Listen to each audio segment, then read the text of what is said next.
Hey there, Launch Coders. Zoltan Vardy here, CEO and founder of The Launch Code, and I want to talk to you about a dangerous mindset that is keeping you from getting a fair deal and damaging your business in the process.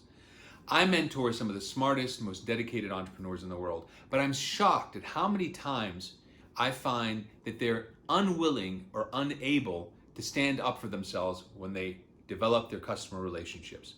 When you're starting out a business, you feel compelled to just get that first deal done. And so you might end up being much more flexible and agreeing on terms and conditions that aren't necessarily ideal for your business.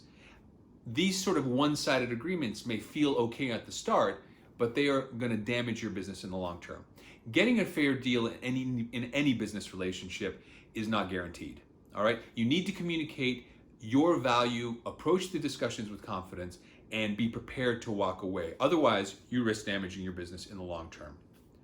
So here are 5 tips that I followed to build beneficial, mutually acceptable business relationships in a dozen countries around the world.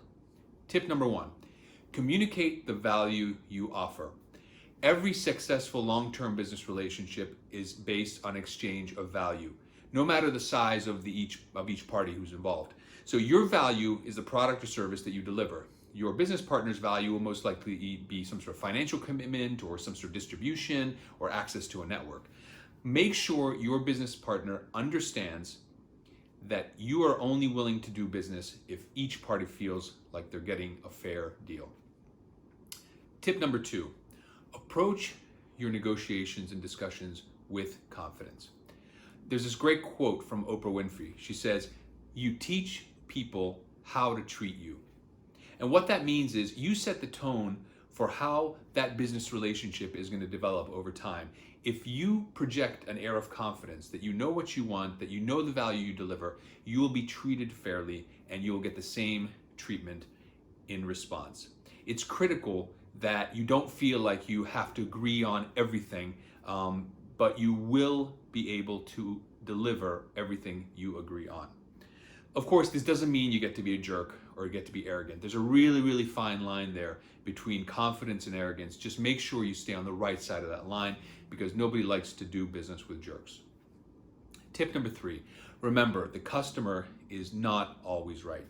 Sure, if you're managing an active customer relationship, you're going to get requests over time that may seem a little bit outside the bounds of your agreement.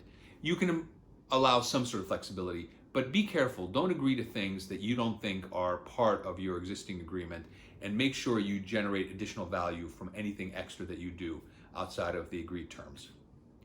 Point number 4, be prepared to walk away. Nothing strengthens your position in a negotiation more than the ability to leave the table.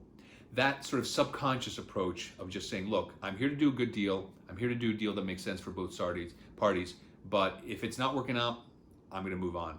Just that kind of subconscious messaging is going to give you more confidence. It's going to get you closer to getting a fair deal for whatever you're selling. Point number 5, always have a plan B. I think one of the biggest mistakes I see entrepreneurs, whether they're startups or small business owners, make is they fall in love with the customer. They start building this relationship even before the agreement has been built or negotiated. And so they all end up putting all of their eggs in that one basket.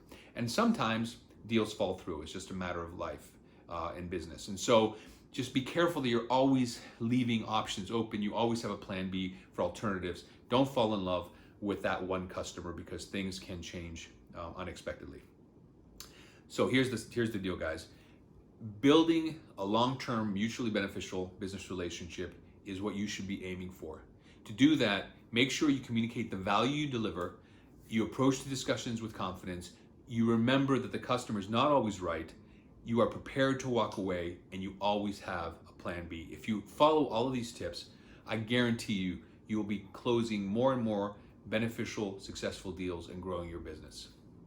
So that's all for now, and stay focused, follow these tips, and your business will blast off.